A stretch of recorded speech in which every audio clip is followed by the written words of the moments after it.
వచ్చింది దొండకాయ కుర్మా.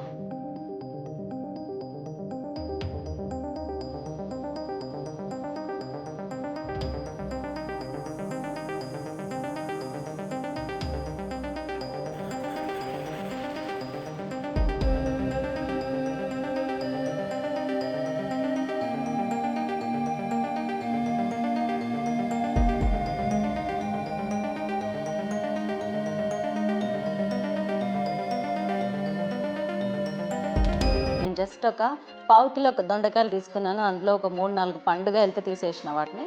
అవి తేగా ఒక 200 గ్రామ్స్ మిగిలినాయి అంతే. ఇప్పుడు నేను ఒక కడాయిలో ఆయిల్ తీసుకున్నాను. అది కూడా 200-250 ml. దీన్ని వేడి చేస్తున్నాను. ఈ నూనె కాగేలోపు ఇవి చూసారా, ఇవి వేయించిన పల్లీలు. మనం పల్లీలు తీసుకొని లైట్ సన్న సగ మీద ఒక 4-5 నిమిషాలు వేయిస్తే ఇట్లా అవుతుంది. దాన్ని పొట్టు తీసి పెట్టేశాను. అండ్ నువ్వులు తీసుకొని ఒక 1 minute పాటు వేయిస్తే ఇది నువ్వులు. ఇది ఒక 1 టేబుల్ స్పూను. ఇవి 2 టేబుల్ స్పూన్స్, 2-3. అండ్ అన్నిటికంటే ఎక్కువ దీనికి డబల్ నువ్వులకి డబల్ పల్లీలు తీసుకోండి, పల్లీలకి డబల్ కొబ్బరి తీసుకోండి. పచ్చి కొబ్బరి ఇది. మన కొబ్బరిలో 4వ వంతు, ఒక చిన్న కొబ్బరికాయలో 4వ వంతు. అండ్ ఇవి ఒక 4 లవంగాలు, ఒక 2 జాపత్రి, ఒక స్టార్ అనాస పువ్వు అంటాం కదా, షాజీరా ఒక పావు టీ స్పూను, 2 యాలక్కాయలు, చిన్న చెక్క ముక్క. ఇవన్నీ కలిపి మనం పొడి కాదు, కొంచెం లైట్గా వాటర్ కలుపుకొని ఒక ముద్ద చేసుకొని ఉంటాం. సో మన ఆయిల్ కాగింది. ఇదిగోండి దొండకాయలని ఇట్లాగా వేసేయండి. బస్ ఇలా ఒక 5 నిమిషాలు ఫ్రై చేయండి హై ఫ్లేమ్ మీద. ఇదిగోండి దొండకాయలు చూసారా, మనం వంకాయలు కట్ చేసినట్టు 4 గంటలు పెట్టాను చివరి దాకా. సో దట్ మనకి ఇట్లాగా మంచిగా వేగుతాయి, ఉడుకుతాయి అన్నట్టు. కర్రీలో వేసినా ఉడుకుతాయి. ఇలా కట్ చేయండి. ఇదిగోండి ఈ షేడ్ వస్తే చాలు. లైట్గా ఇప్పుడే ఫ్రైయింగ్ స్టార్ట్ అయింది. ఇప్పుడు మనకి కుర్మాలో ఉడకాలి కాబట్టి ఇది హాఫ్ బాయిల్ దొండకాయ అన్నట్టు ఇలా తీసేసుకుందాం. నేను స్టవ్ బంద్ చేస్తున్నాను. జస్ట్ 3 నిమిషాల్లో నాకు ఈ కలర్ వచ్చేసిందండి. 5 నిమిషాలు కూడా పట్టలేదు, 2.5-3 నిమిషాలు అంతే. సో నేను ఒక కడాయి తీసుకున్నాను ఇప్పుడు. సో నేను దీనిలోకి కొంచెం పావు కిలో అయినప్పటికీ కూడా ఈ గ్రేవీ అంతా కలపాలి కాబట్టి కుర్మాలోకి ఆయిల్ కొంచెం పైకి తేలేటట్టు ఒక 5-6 టేబుల్ స్పూన్స్ ఆఫ్ ఆయిల్ తీసుకున్నాను. దీన్ని హై ఫ్లేమ్ మీద ఉడకనిస్తున్నాను. ఇక్కడ ఆయిల్ మీకు ఇష్టం అండి, 1 టీ స్పూన్ వేసుకున్నా కానీ నడిచిపోతుంది. కానీ టేస్ట్ రావాలి, కొంచెం డిఫరెంట్గా ఉండాలి అంటే మాత్రం కొంచెం ఆయిల్ ఎక్కువ వేయండి. ఇందులో ఓన్లీ జీలకర్ర మాత్రం పోపుకేసిన, ఒక 1/2 టీ స్పూన్ ఫుల్. జస్ట్ ఒక చిన్న ఉల్లిపాయ, మరీ ఎక్కువ కాదు, పావు కిలో దొండకాయలు కాబట్టి. అండ్ కొంచెం కరివేపాకు, అండ్ ఒక 2-3 పచ్చిమిరపకాయలు చిన్న ముక్కలు. దీనిలో నేను ఒక పావు టీ స్పూన్ పసుపు వేసేసాను. అండ్ మీడియం సైజ్ టమాటా 1 చిన్న ముక్కలు కట్ చేసి వేసుకున్నాను.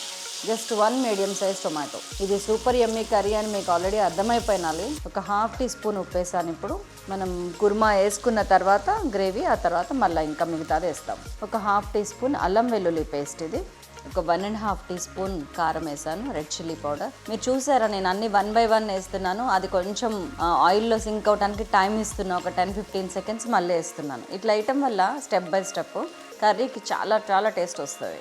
ఇప్పుడు మనం ఆల్రెడీ ఇందాక చూపించాను కదా మీకు, పచ్చి కొబ్బరి, పల్లీలు, నువ్వులు, మసాలాలు అవన్నీ కలిపిన ముద్ద. ఇది వాటర్ వేసుకొని, సరిపడా వాటర్ వేసుకొని మంచిగా ఇట్లా చేసేసుకున్నాం, ముద్ద చేసుకున్నాం. దీనికి మెయిన్ టేస్ట్ ఇదేనండి. చక్కగా గిన్నెను కూడా వాటర్తో కడిగి మంచిగా వేసేసేయండి. మనకి ఒక ముక్క కూడా వేస్ట్ కావద్దు. ఇదంతా ఇప్పుడు హై ఫ్లేమ్ మీద నడుస్తుంది. ఇప్పుడు కన్సిస్టెన్సీ ఒక్కసారి చూడండి మీరు. ఈ కన్సిస్టెన్సీ మనకి ఇంకొంచెం లూజ్గా కావాలి, అందుకని ఇంకొంచెం వాటర్ పోద్దాం. జస్ట్ 1/2 కప్ చాలు. ఈ టైంలో ఇది ఉడుకుతుంటే మనం వేయించి పెట్టుకున్న దొండకాయలు ఉన్నాయి కదా, అవి వేసిద్దాం. ఉడికొచ్చిన తర్వాత మీడియం ఫ్లేమ్లో పెడుతున్నాను. మరీ హైలో ఉంచితే మనం ఏదైతే గ్రేవీ వేసామో అది చిక్కగా అయిపోతుంది. కాబట్టి ఈ టైంలో నేను సిమ్ చేస్తున్నాను. ఇదిగోండి, ఇది చింతపండు పులుసు. ఇది ఎంత అంటే జస్ట్ 10 గ్రామ్స్ అండి. ఒక చిన్న నిమ్మకాయ, లేకపోతే ఒక పెద్ద ఉసిరికాయ సైజు కూడా ఇంకా తక్కువే. జస్ట్ ఒక 4-5 రెక్కలు చింతపండు పులుసు లైట్గా పోసాను. ఎందుకంటే మనం ఆల్రెడీ టమాటా వేసినాం. అండ్ ఇందులో కొద్దిగా పుదీనా, చింతపండు పులుసు వేసినప్పుడు ఇట్లా పుదీనా వేస్తే టేస్ట్ బాగుంటుంది. అండ్ మిగతా ఉప్పు ఇప్పుడు వేసేస్తున్నాను నేను. ఇంకొక 1/2 టీ స్పూన్ కన్నా కొంచెం ఎక్కువ. అంటే మనకి మొత్తం పావు కిలో దొండకాయలకి 1.25 టీ స్పూన్ ఉప్పు పడింది, 1.5 టీ స్పూన్ కారం పడింది. అండ్ ఇది ఇప్పుడు మళ్ళీ నేను కొంచెం హైలో పెడుతున్నాను. ఉడికొచ్చినాక సిమ్ చేస్తాను. ఇలా ఉడికిరంగానే కొంచెం మీడియం ఫ్లేమ్లో పెట్టి మూత పెడుతున్నాను. 1 నిమిషం పాటు వెయిట్ చేద్దాం. సో మనం 1-1.5 మినిట్ అయింది. మంచిగా మన కుర్మా మగ్గినట్టే. ఒకసారి చూడండి. ఈ టైంలో ఒకసారి ఉప్పు చూసుకోండి.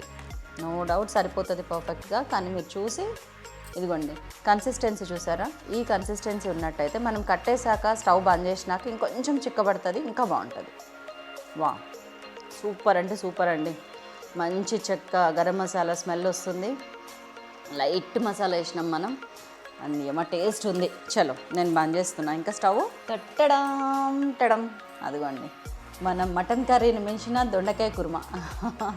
దానికి దీనికి ఏం తక్కువ లేదండి. అక్కడ మటన్ పీసెస్ ఉన్నాయి, ఇక్కడ దొండకాయ ముక్కలు ఉన్నాయి. ఇది ఇంకా హెల్దీ నన్ను అడిగితే, ఇంకా టేస్టీ, సూపర్ యమ్మీ curry. Wow wow wow wow wow wow.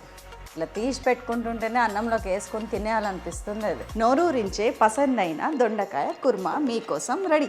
మరి మీరు వెంటనే చేసేస్తారని ఆశిస్తూ, మీకు బాగా నచ్చుతుందని సంకల్పిస్తూ, మీ ఫుడ్ ఎక్స్ప్రెస్లో మరొక అద్భుతమైన రెసిపీతో నేను మిమ్మల్ని మళ్ళీ కలుస్తూనే ఉంటాను. అంతవరకు సెలవు, నమస్కారం.